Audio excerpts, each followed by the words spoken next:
Welcome in new video. Today topic is tissue and its types.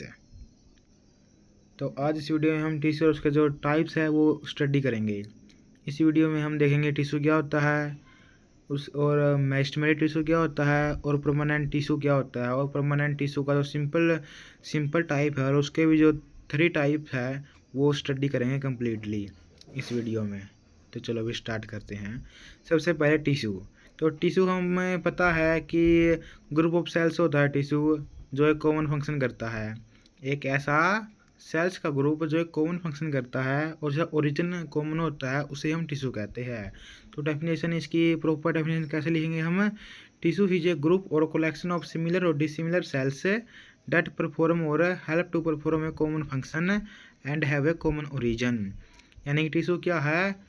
Group और collection of similar और dissimilar sales है जो एक common function perform करती है या फिर उस कॉमन फंक्शन को करने में हेल्प करती है, और जिनका एक कॉमन ओरिजिन हो, जो एक कॉमन मतलब जो कॉमन ओरिजिन हो, यानी या तो उनका ओरिजिन सभी सेल्स का एक्टोडर्म हो या फिर एंडोडर्म हो, इस तरीके से उनका ओरिजिन सेम होना चाहिए सभी सेल्स का, ग्रुप ऑफ सेल्स का।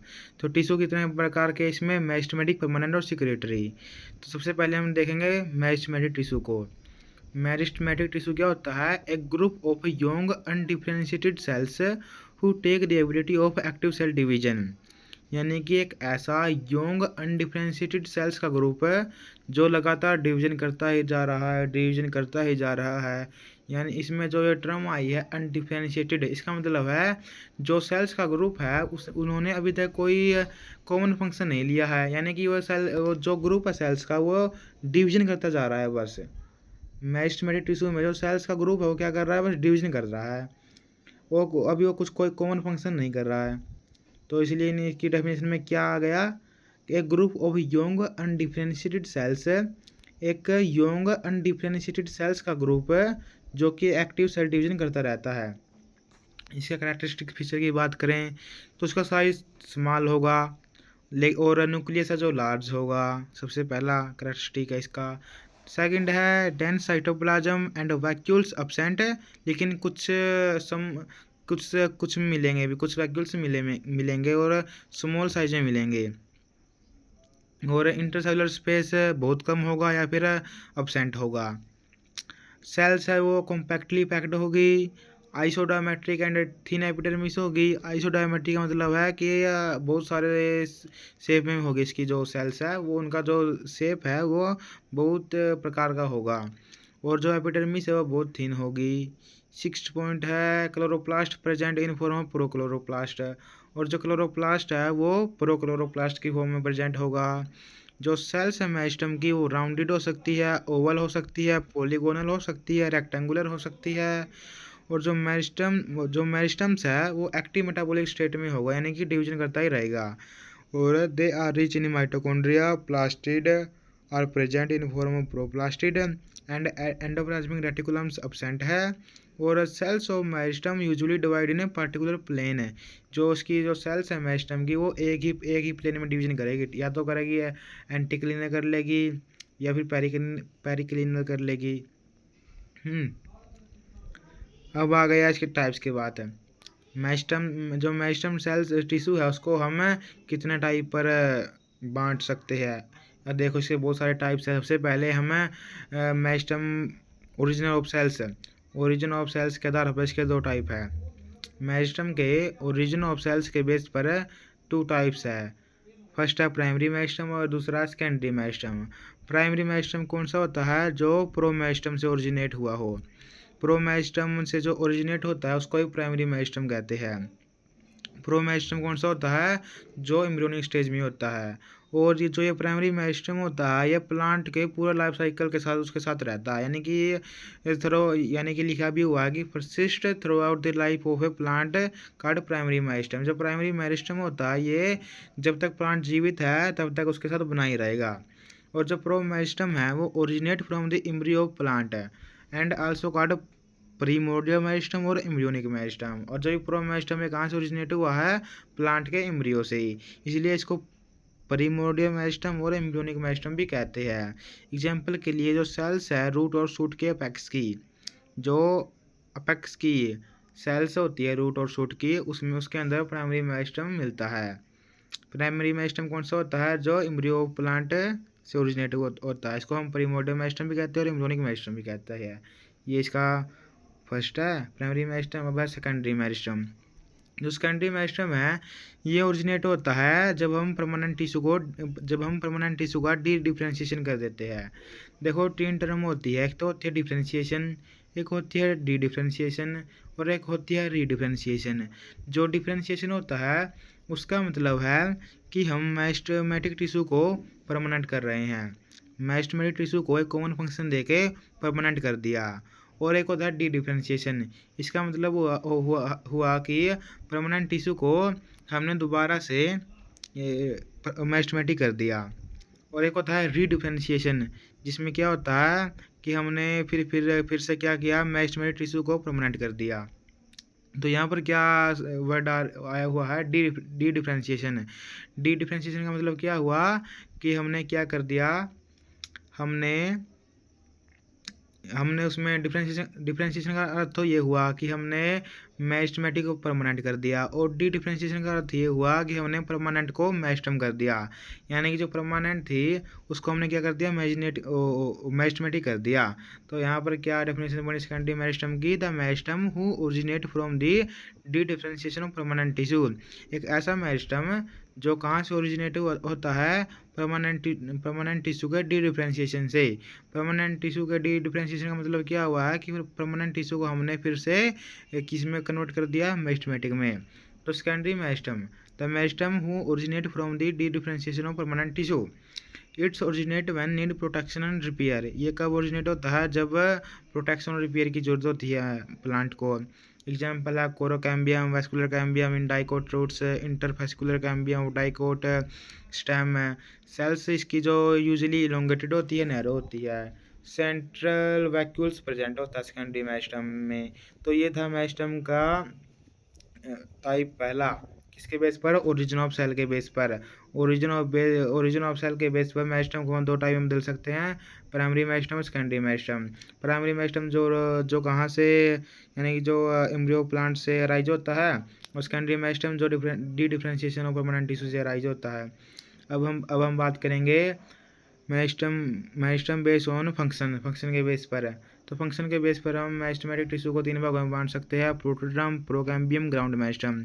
जो प्रोटोडर्म होता है यह आउटरमोस्ट लेयर होती है, या तो आउटरमोस्ट लेयर या layers. It is the outermost layer और layers of young cells which by further elongation and differentiation give rise to the epidermis of the organ. It forms a protective covering of the organ. तो meristem function के base पर सबसे पहला इसका type क्या है? Protoderm. ये सबसे बाहरी लेयर होती है, या फिर एक से ज़्यादा लेयर तो हम कह सकते हैं outer layers of young cells, जो जिसके अंदर आगे इलोंगेशन होके डिफ्रेंशिएशन होके जो एपिडर्मिस बना देती है ऑर्गन की, प्लांट की। और ये जो एपिडर्मिस बनेगी ये क्या काम करती है? प्रोटेक्शन प्रोवाइड करती है। It forms protective covering of the organ. Epidermis सबसे आउटर मोस्ट लेयर होती है। इसके बाद आ गया procambium.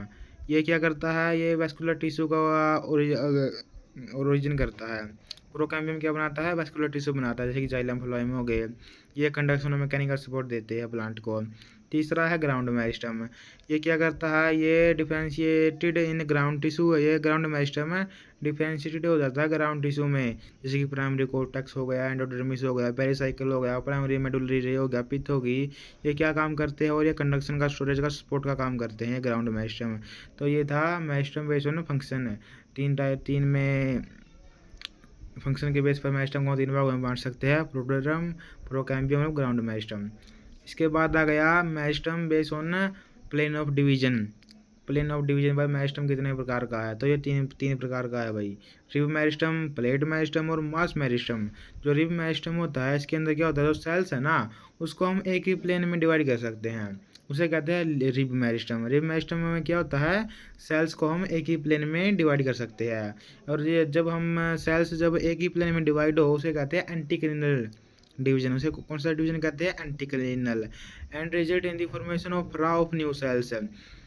It play an important role in development of pith and cortex of stem है। तो पिथ और कोर्टेक्स ऑफ स्टेम है कि किस प्रकार के डिवीजन से बनती है, एंटीक्लिनल यानी कि रिब मेरिस्टम। इसके बाद प्लेट मेरिस्टम की बात आ गई। तो ये the cells divide in 2 planes and result in increase the area of the organ. Plate meristem के में क्या होता है, जो सेल्स है वह 2 प्लेन्स में डिवाइड होती है, जिससे जो ऑर्गन होता है प्लांट का, उसका एरिया इंक्रीज हो जाता है। It forms flat structure such as leaves है, जैसे पत्ती है उसके अंदर ये फ्लैट स्ट्रक्चर बना देता है। प्लेट मेरिस्टम पत्ती में, लीव्स में फ्लैट स्ट्रक्चर बना देता है विदाउट इंक्रीज इन थिकनेस, उसकी थिकनेस को प्रभावित किए बिना। यानी कि जैसे कि पत्ती बहुत पतली होती है ना, लीफ बहुत पतली होती है, तो वो उसमें कौन सा मेरिस्टम होता है, प्लेट मेरिस्टम होता है। प्लेट मेरिस्टम कौन सा होता है, जो 2 प्लेन्स में डिवाइड करे सेल्स है। जब सेल्स से डिवाइड करे 2 प्लेन्स में, उसमें उसे कहते हैं प्लेट मेरिस्टम। अब आ गया मास मेरिस्टम। तो मास मेरिस्टम यानी कि जो मेरिस्टम है वो डिवाइड करेगा ऑल दी 3 प्लेन्स है। जब मेरिस्टम तीनों प्लेन में डिवाइड करेगा, उसे कहते हैं मास मेरिस्टम है। इससे क्या होगा, इससे वॉल्यूम ऑफ ऑर्गन बढ़ जाएगा, जैसे कि development of pith, cortex, sporangia, endosperm extra, ये आता है मास मेरिस्टम में।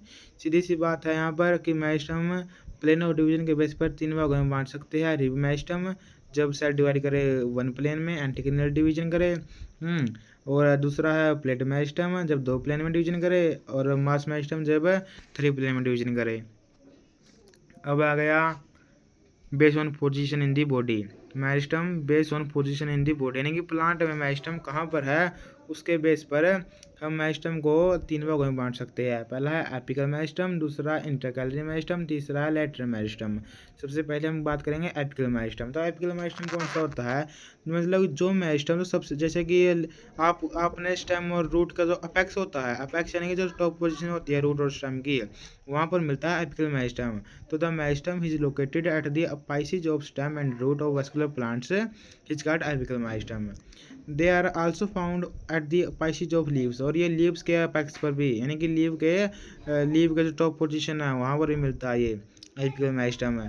ये रिस्पॉन्सिबल है लीनियर ग्रोथ ऑफ ऑर्गन।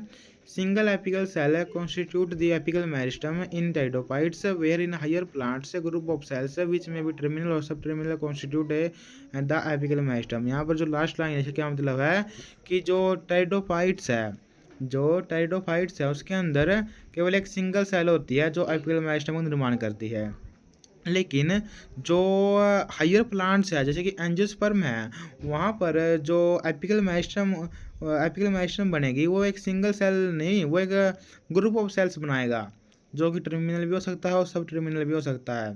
तो ये किस में होता है, ये एंजियोस्पर्म में, और टेरिडोफाइट में एक सिंगल सेल एपिकल मेरिस्टम का निर्माण करती है। ये था एपिकल मेरिस्टम। दूसरा है इंटरकैलरी मेरिस्टम। ये क्या होता है, जो इंटरकैलरी मेरिस्टम होता है ये दोनों के बीच में प्रेजेंट होता है, यानी कि ये जो इंटरकैलरी मेरिस्टम है एपिकल मेरिस्टम और लेटरल मेरिस्टम के बीच में प्रेजेंट होता है। Thus are the small portion of apical meristem that have been separated from the apex due to development of intervening permanent tissue, यानी कि एक ऐसा स्मॉल पोर्शन है जैसे जो एपिकल मेरिस्टम था उससे जो एरिया अलग हो जाता है, जिसके क्यों अलग हो जाता है, क्योंकि वहाँ पर परमानेंट टिश्यू बन चुके हैं। एक जैसे कि देखो क्या होता है कि मान लो कि जो मेरिस्टम वो डिवीजन कर रहा है एपिकली, तो एपिकली डिवीजन कर रहा है तो वहाँ पर वो नई सेल्स अराइज करेगा, नई सेल्स बनाएगा, तो नई सेल्स बनाएगा ना, तो जो ऑर्गन का जो साइज है वो बड़ा हो जाएगा। जो ऑर्गन का जो साइज बड़ा हो जाएगा तो उसकी लेंथ भी इंक्रीज हो जाएगी ऑर्गन की। तो जो अपेक्स है वो और ऊपर चला जाएगा, और अपेक्स से नीचे जो बच गया वो क्या, अपेक्स से नीचे जो बच गया जो अभी डिवीजन नहीं कर रहा है उसको हम कहते हैं इंटरकैलरी मेरिस्टम। यानी कि एपिकल मेरिस्टम से नीचे जो डिवीजन नहीं कर रहा है, जो परमानेंट हो गया है, जो जिन्होंने एक स्पेसिफिक कंडीशन स्पेसिफिक फंक्शन ले लिया है, वो है इंटरकैलरी मेरिस्टम। सीधी सी बात है, जो अपेक्स पे है वो एपिकल मेरिस्टम, जो अपेक्स से नीचे आ गया परमानेंट हो गया, उससे अलग हो गया एपिकल था, वो इंटरकैलरी मेरिस्टम है।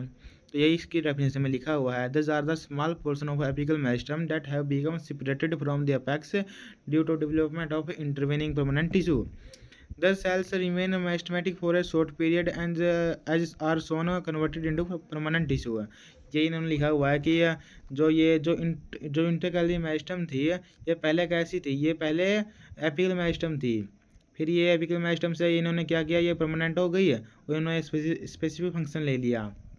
यानी कि जो इंटरकैली मेरिस्टम्स है ये कुछ समय के लिए तो मेरिस्टेमेटिक एक्टिविटी दिखाती है, यानी डिवीजन करती रहती है, लेकिन कुछ समय के बाद ये परमानेंट हो जाती है और परमानेंट टिश्यू का फॉर्मेशन कर लेती है। These are mainly responsible for the growth in length and are present mostly at the base of nodes, base of internodes and at the bases of the leaves। इसकी position बता इन्होंने। अब आ गया last letter meristem. तो the meristem which is present in parallel with the sides of plant organ, जो plant organ के sides के, जो प्लांट ऑर्गन के साइड है उसके पैरेलल जो मेरिस्टम होता है उसे कहते हैं lateral meristem. The meristem which is present in parallel with the side of plant organ is called lateral meristem। They are primary as well as secondary meristem। या प्राइमरी भी हो सकता है, सेकेंडरी भी हो सकता है, जैसे कि वेस्कुलर कैम्बियम हो गया, कोरा कैम्बियम हो गया। इस तरीके से। अब ये था यहाँ तक हमने मैथमेटिक कंप्लीट कर दिया। ठीक है, मैथमेटिक हमने यहाँ तक कंप्लीट कर दिया है। हमने क्या पढ़ा, हमने यहाँ पर मैथमेटिक टिश्यू के बारे में पढ़ा था। मैथमेटिक टिश्यू क्या होता है, एक ऐसा यंग अनडिफरेंशिएटेड सेल्स का ग्रुप होता है जो एक्टिव सेल डिवीजन करता रहता है, यानी जो डिवीजन करता ही रहा। मैथमेटिक टिश्यू के बारे में पढ़ा। मैथमेटिक टिश्यू क्या होता है, जो मतलब डिवीजन करता ही रहता है। उसके 4 भाग पढ़े हमने। पहला उसका पार्ट पढ़ा मतलब कि उसके किसके बेस पर है, प्राइमरी मेरिस्टम, सेकेंडरी मेरिस्टम, उसके ओरिजिन के बेस पर पढ़ा हमने। दूसरा हमने पढ़ा उसके फंक्शन के बेस पर प्रोटोड्रम पढ़ा हमने, प्रोकैम्बियम पढ़ा, ग्राउंड मेरिस्टम पढ़ा, इसके फंक्शन के बेस पर पढ़ा हमने। तीसरा हमने प्लेन ऑफ डिवीजन के बेस पर पढ़ा कि सबसे पहले रिब मेरिस्टम, फिर प्लेट मेरिस्टम, और फिर एक और था मास मेरिस्टम। फिर हमने लास्ट में पढ़ा पोजीशन के बेस पर एपिकल मेरिस्टम, इंटरकैली मेरिस्टम और लैटरल मेरिस्टम। ये यहाँ तक कंप्लीट हो गया मैथमेटिक टिश्यू। अब हम नया टिश्यू स्टार्ट करेंगे, सिंपल टिश्यू। सिंपल टिश्यू किस में आ जाता है, कॉम्प्लेक्स टिश्यू में आ जाता है। सिंपल टिश्यू कॉम्प्लेक्स टिश्यू एक टाइप है। कॉम्प्लेक्स टिश्यू के दो टाइप होते हैं, सिंपल और कॉम्प्लेक्स टिश्यू के 2 टाइप होते हैं, सिंपल और कंपाउंड। ऐसा ही था ना, ऊपर देखते हैं एक बारी। ये रहा सिंपल के, हाँ परमानेंट के 2 टाइप थे वे, सिंपल और कॉम्प्लेक्स। हमने मैथमेटिक टिश्यू पढ़ लिया, अब हम पढ़ेंगे परमानेंट टिश्यू। परमानेंट के भी 2 टाइप है, सिंपल और कॉम्प्लेक्स। कॉम्प्लेक्स हम नेक्स्ट वीडियो में पढ़ेंगे। इस वीडियो में हम पढ़ेंगे इस परमानेंट का जो सिंपल टाइप है। परमानेंट का जो सिंपल टाइप है उसे पढ़ेंगे हम। सिंपल के फिर अगर 3 टाइप हो जाते हैं, पेरेन्काइमा, कोलेनकाइमा, स्क्लेरेन्काइमा। इस वीडियो में हम सिंपल टिश्यू पढ़ेंगे। सिंपल टिश्यू एक प्रकार का परमानेंट टिश्यू का है। ठीक है, कॉम्प्लेक्स टिश्यू हम फिर पढ़ेंगे जो परमानेंट टिश्यू का एक टाइप है। ठीक है, तो आओ फिर हम स्टार्ट करते हैं। परमानेंट टिश्यू का जो पहला टाइप है सिंपल टिश्यू। तो सिंपल टिश्यू क्या होता है, जो 1 टाइप ऑफ सेल्स का made up of 1 type of cells, जो एक ही प्रकार के सेल्स का मिलके बना हुआ होता है, यानी कि made up of 1 type of cells है, फॉर्मिंग ए यूनिफॉर्म और homogeneous system is called simple tissue. इसके 3 टाइप्स है, पेरेन्काइमा, कोलेनकाइमा, स्क्लेरेन्काइमा। जो पेरेन्काइमा है ये ग्रीक वर्ड है। जो एक पेरेन्काइमा ग्रीक वर्ड है जिसके अंदर 2 ग्रीक वर्ड आते हैं। एक तो पैरा जिसका अर्थ है बिसाइड्स, और एक आता है इनचाइन या फिर इनकीन, जो भी कहो आप, जिसका अर्थ है टू पोर है। टू पोर का मतलब होता है भरना, यानी कि साइड में भरना। तो पेरेन्काइमा का मतलब अर्थ क्या हुआ, साइड में भरना, यानी कि भरना है साइड में। तो most simple and common type है ये परमानेंट टिश्यू का। पेरेन्काइमा क्या है, most simple and common type of permanent tissue found in all parts of plant, so called fundamental tissue है। इसलिए पेरेन्काइमा को हम फंडामेंटल टिश्यू भी कहते हैं। क्यों? क्योंकि ये प्लांट के सभी पार्ट से मिलता है।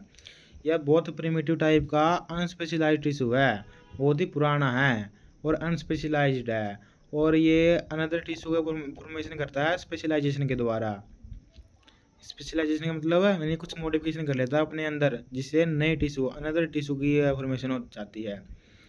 Found in epidermis, cortex, pith, pericycle, mesophyll, pulp of fruit, endosperm of seed and root and shoot apex. ये ओरिजिनेट होता है ग्राउंड मेरिस्टम से।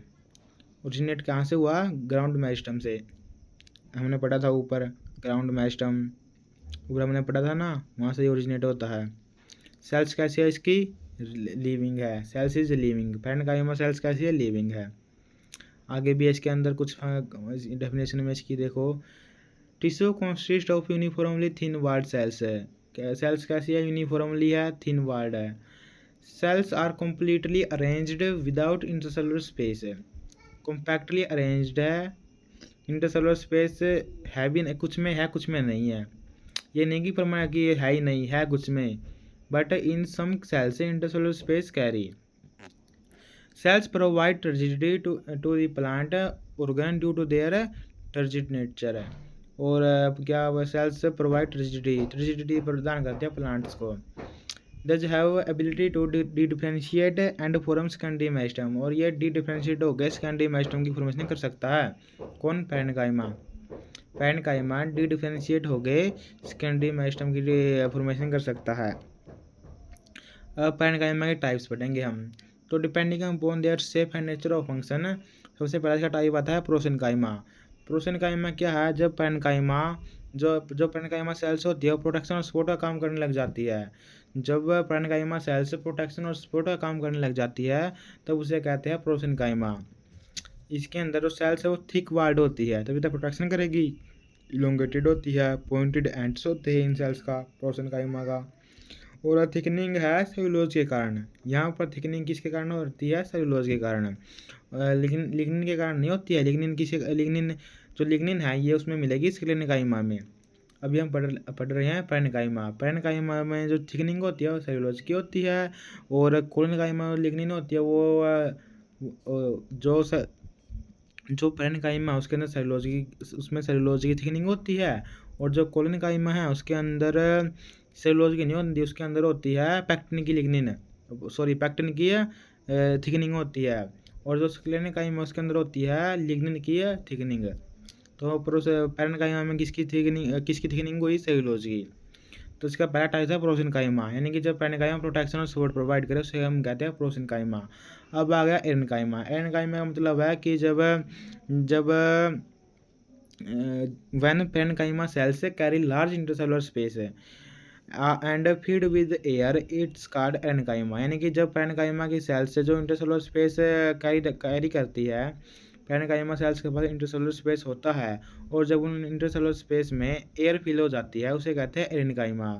और ये एरेन्काइमा हेल्प करता है सर्कुलेशन ऑफ एयर, एंड ये बायोएनर्जी भी प्रदान करता है हाइड्रोपाइट्स को। बायोएनर्जी का मतलब है जो पौधे जो पौधे होते हैं, जो पानी वाले पौधे होते हैं, जो पानी के ऊपर आराम से खड़े रहते हैं। और किसके कारण खड़े रहते हैं, वो पैरेन्काइमा टिश्यू के कारण ही खड़े रहते हैं।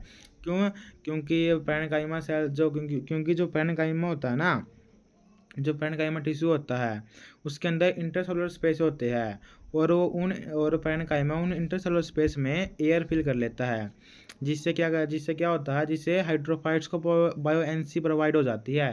यानी कि जिससे हाइड्रोफाइट्स आसानी से पानी के ऊपर, स्टैग्नेंट पानी के ऊपर जो एक जगह स्थित है उस पानी के ऊपर हाइड्रोफाइट्स है वो आसानी से एक जगह पर टिक सके, समझे, वो पानी के अंदर ना डूबे। पानी के अंदर क्यों नहीं डूबते, क्योंकि उनके पास ऐसी सेल्स है। कौन सी सेल्स है, ये कौन सा टिश्यू है, पैरेन्काइमा टिश्यू है, जो कि अपने इंटरसेलुलर स्पेस में एयर को फिल कर लेता है। और फिर से ये कहते हैं एरेन्काइमा, जो कि सर्कुलेशन ऑफ एयर में हेल्प करता है, बायोएनर्जी देता है हाइड्रोफाइट्स को। और समटाइम क्या होता है, जो टिश्यू है स्टार शेप का बन जाता है, जो long radiating arms and wide air species है, इसे कहते हैं स्टिलेटेड एरेन्काइमा। जैसे कि एग्जांपल है पेट्यूलेट ऑफ बनाना एंड कना। इसके बाद है दूसरा पैरेन्काइमा का ही टाइप क्लोरेन्काइमा। यानी कि जब पैरेन्काइमा सेल्स है वो क्लोरोप्लास्ट रखे और फोटोसिंथेसिस का फंक्शन परफॉर्म करे उसे ही कहते हैं क्लोरेन्काइमा। सीधी सी बात, जब पैरेन्काइमेटेड सेल्स फोटोसिंथेसिस करती है तभी हम कहते हैं उसे क्लोरेन्काइमा। यानी कि पैरेन्काइमेटेड सेल्स के पास क्लोरोप्लास्ट है और वो फोटोसिंथेसिस का फंक्शन परफॉर्म कर रही है, उसे हम कहते हैं क्लोरेन्काइमा। अब फोर्थ है स्टोरेज पैरेन्काइमा।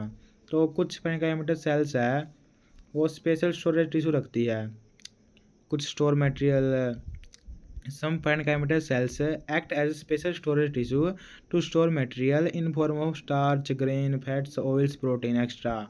इसे ही कहते हैं स्टोरेज पैरेन्काइमा। कुछ पैरेन्काइमा की सेल्स स्पेशल स्टोरेज टिश्यू की तरह एक्ट करती है, जो कि मटेरियल्स को स्टोर करती है। किसकी फॉर्म में? स्टार्च की फॉर्म में, ग्रेन्स की फॉर्म में, फैट्स की फॉर्म में, ऑयल्स की फॉर्म में, प्रोटीन्स की फॉर्म में। एग्जाम्पल है endosperm in seed and pulp of fruit. This is example of storage parenchyma. Endosperm in seed and pulp of fruit. In xerophytes and succulents, they are specialized to store large amount of water.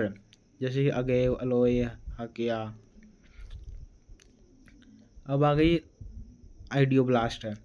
जब parenchyma sales है वो इर्गास्टिक substance को store करे। इर्गास्टिक substance जैसे कि nectar, tennis, resin, oils, crystal, उसे कहते हैं आइडियोब्लास्ट sales.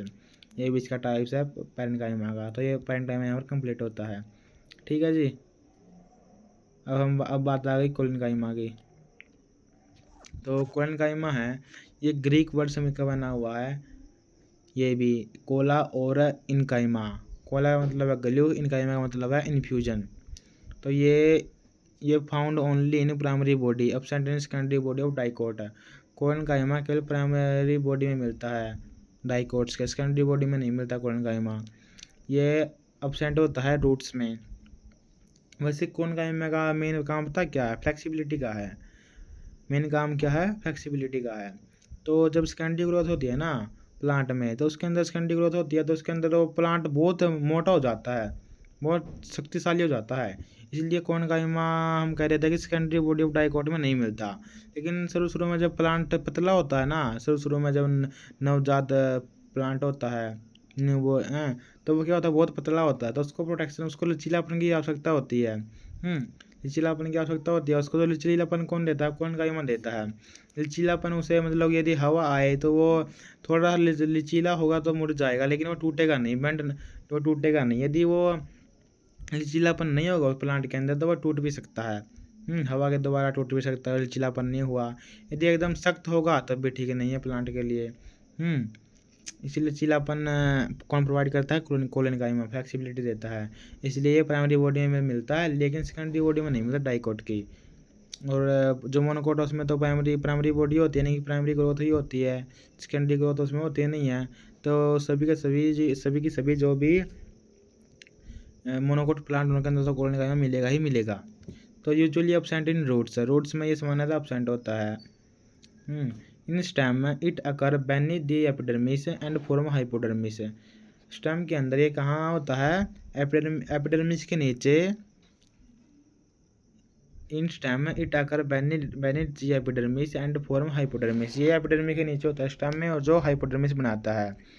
In early stage intercellular spaces are present, but later on they disappear due to enlargement of cells or get filled with by intercellular substance. यानी कि शुरू में जो इसमें यानी कि कोलेनकाइमा में इंटरसेलुलर स्पेस होते तो है, लेकिन बाद में वो क्या हो जाता है? डिसअपियर हो जाते हैं। क्यों? क्योंकि उनके अंदर क्या हो जाता है? उनके अंदर इंटरसेलुलर सब्सटेंस फिल हो जाता है। इसलिए cells is living with elongated in shape and tapering ends. Cells कैसी है? लिविंग है, elongated in shape and tapering ends के साथ। Some cells carry chloroplast and perform the function of photosynthesis. The primary function of collenchyma is to provide protection support to the plant body. Its supporting value is increased by its peripheral position in all parts of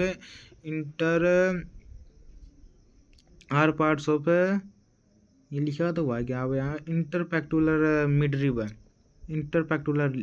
यानी कि primary function क्या collenchyma का? Protection भी देता है, support भी देता है, और मेन फंक्शन तो इसका यही है कि ये फ्लेक्सिबिलिटी देता है प्लांट को। ठीक है। इसके अब टाइप्स है, 3 टाइप्स है इसके सान से। एक तो है इसका एंगुलर कोलेनकाइमा, लैमेलर और ट्यूबुलर। बस 3 टाइप्स इसके सान से। तो based on distribution of wall thickening pattern and arrangement of cells, the collenchyma are divided into 3 types है: angular, lamellar, tubular. Angular collenchyma कौन सा होता है? जो सेल्स है वो अरेंज होते हैं इरेगुलरली, यानी थिकनिंग मटेरियल डिपॉजिट होता है एंगल्स ऑफ सेल, उसे कहते हैं एंगुलर कोलेनकाइमा। जैसे कि स्टेम ऑफ टोमेटो, रतूरा, एक्स्ट्रा फ्यूकस जिविटीज, इस तरीके से। एंगुलर कोनिकाइमा कौन सा होता है, जहाँ पर जो सेल्स है वो इरेगुलरली और अरेंज होती है, और थिकनिंग मटेरियल कहाँ डिपॉजिट होता है, एंगल्स ऑफ सेल्स पर। Thickening material is deposit at the angles of cell is called angular collenchyma. Laminar collenchyma, the cells lie in tangential halves and thickened material is deposited on the tangential wall of cell। thickened material कहाँ deposit होता है, tangential wall of cell से। tangential walls of cells पर thickened material deposit होता है, उसे कहते हैं लैमिलर कोनिकाइमा। जैसे कि they look like parallel plates and hence also called plate collenchyma, इसको हम प्लेट कोनिकाइमा भी कहते हैं। जैसे कि सनफ्लावर कहने अभी से आगे आ गया लैक्यूनर और ट्यूबुलर कोनिकाइमा, यानी कि कोनिकाइमा contain intercellular space and thickening material deposit on the angular walls bordering the intercellular spaces, जैसे क्यूकरबिटा स्टेम और सल्विया, इस तरीके से। सीधी सी बात है, कोनिकाइमा के 3 टाइप है, angular, lamellar, tubular. Angular collenchyma जहाँ पर thickening material angle of cell पर डिपोजिट होता है, लैमिलर में टेंजेंटियल वाल्स पर डिपोजिशन होता है, ट्यूबुलर में इंटरसेलुलर स्पेसिस में डिपोजिशन होता है। सीधी सी बात है, कोनिकाइमा था, ये कोनिकाइमा समाप्त होता है यहाँ पर। अब इसका लास्ट टाइप आ गया स्क्लेनकाइमा। जो स्क्लेनकाइमा है वो डेड सेल्स का मिलके बना हुआ होता है, made of dead cells but in young condition cells are living and taking primary and secondary cellulose walls, यानी कि डेड सेल्स का मिलके बना होता है, और यंग कंडीशन में यानी कि शुरू में ये जो सेल्स है वो लिविंग होती थी, बाद में डेड हो जाती है। क्यों डेड हो जाती है बाद में, क्योंकि डिपोजिशन हो जाता है लिग्निन का।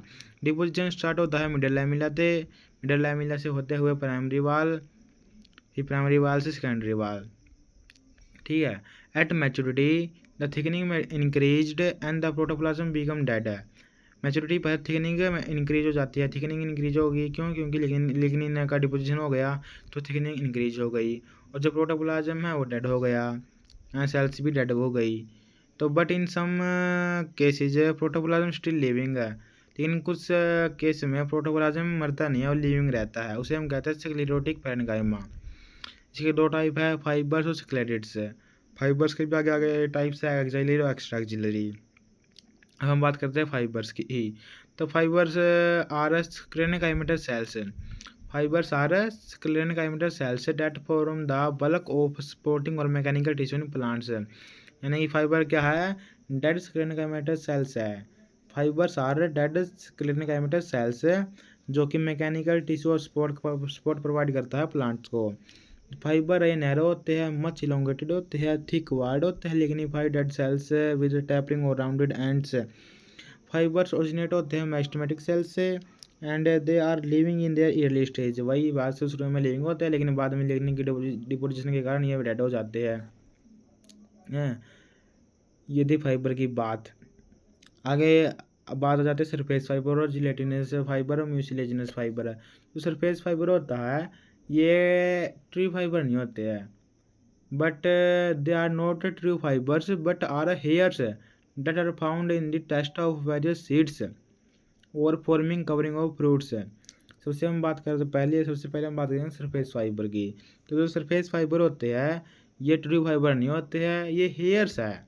क्या ये हेयर्स है जो कि ये सीड के टेस्टा के ऊपर मिलते हैं, जो कि found in the test of various seed, और जो क्या करते हैं कवर कर देते हैं फ्रूट को, उसे कहते हैं सरफेस फाइबर। जैसे कि आपने देखा होगा कॉटन फाइबर जो कि हेयर होते हैं सीड कोट के, आपने देखा होगा कोकस फाइबर, ये भी हेयर्स है मीजोकार्प के।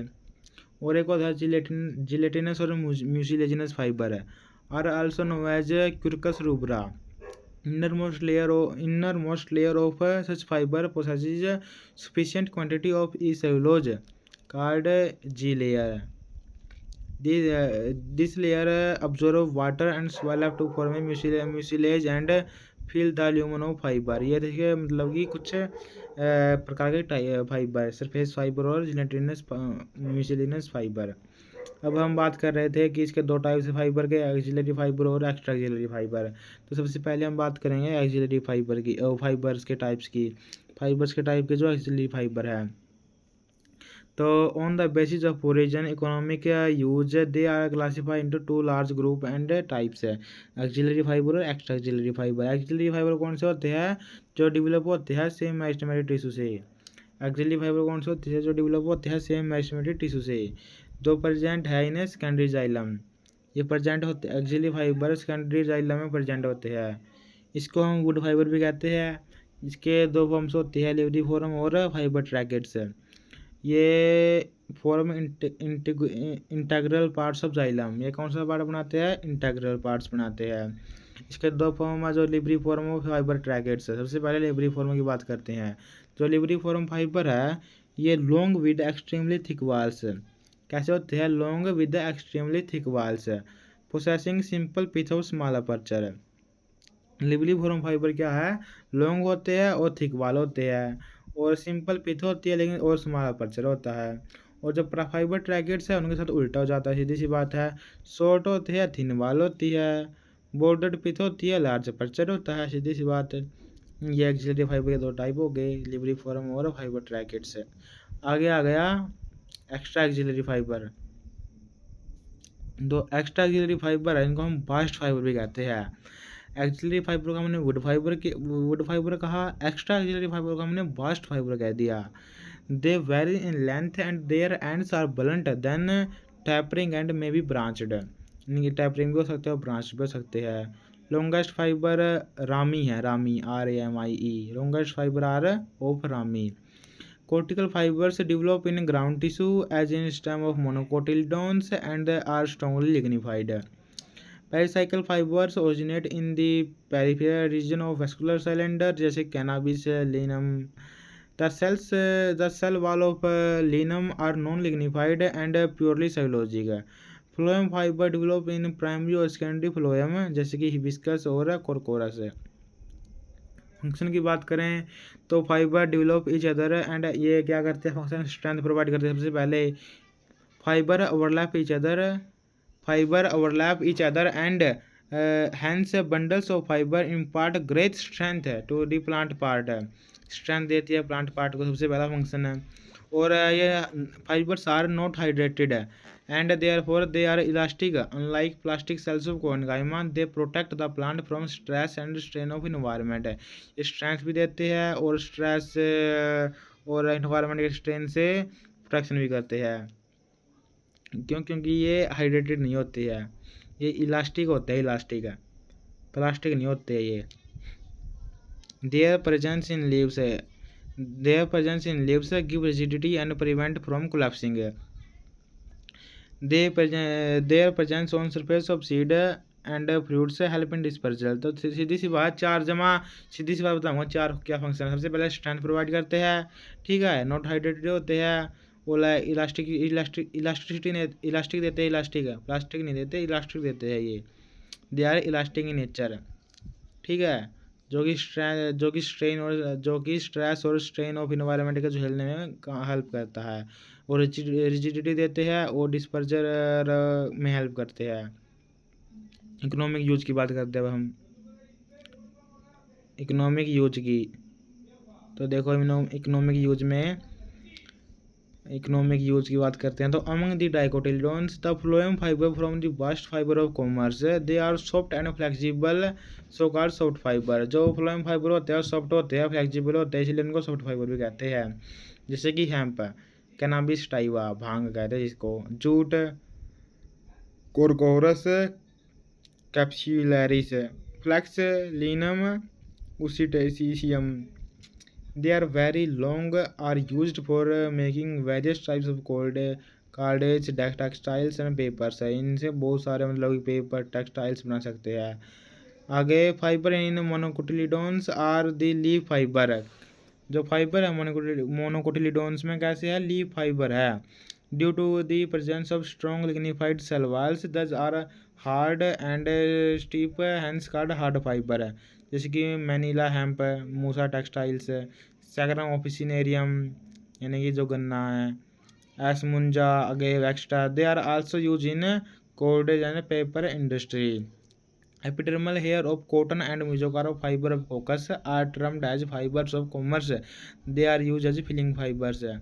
कॉटन के जो फाइबर है, जो हेयर्स है जो कॉटन के, एपिडर्मल हेयर है जो कॉटन के, और कोकस का जो मेसोकार्प फाइबर है उसको हम फाइबर ऑफ कॉमर्स भी कहते हैं, क्योंकि इनका यूज हो जाता है वो फाइबर्स को फिलिंग करने में। फिलिंग फाइबर आई है, यानी कि आपने तकिया में देखा होगा, तो तकिया में जो कॉटन होती है वो क्या होता है, वही तो है, फाइबर ही तो है वो। Hairs of cotton, epidermal hairs of cotton ही तो आपके तकियों में है। तो आगे आगा स्क्लेरिड्स, ये था फाइबर के बारे में। ठीक है, हम पढ़ रहे थे स्क्लेरेन्काइमा सेल, स्क्लेरेन्काइमा टिश्यू है। हम क्या पढ़ रहे थे, स्क्लेरेन्काइमा पढ़ रहे थे, स्क्लेरेन्काइमा टिश्यू। उसके दो टाइप थे, फाइबर और स्क्लेरिड्स। फाइबर भी हमने देख लिया, इसके टाइप्स भी देख लिए हमने, एक्सिलरी एक्स्ट्रा एक्सिलरी। अब हम आ गए हैं किसके बाद, स्क्लेरिड्स पर है। अब हम आ गए स्क्लेरिड्स पर है। इसको हम स्टोन सेल और सिक्रेटिक सेल्स भी कहते हैं। ये दे वाइडली डिस्ट्रीब्यूटेड है प्लांट बॉडी में एज आइसोलेटेड सेल्स और in groups among other type of cells. When isolated the are called idioblast है। जब ये अकेले होते हैं तब इसको हम क्या कहते हैं, आइडियोब्लास्ट है। दे में बी प्रेजेंट इन एपिडर्मिस जैसे कि एलियम, इन ग्राउंड टिश्यू जैसे कि Hoya of stem and leaves, even in roots of Nymphaea. These are present in fruits and seeds as grit sales.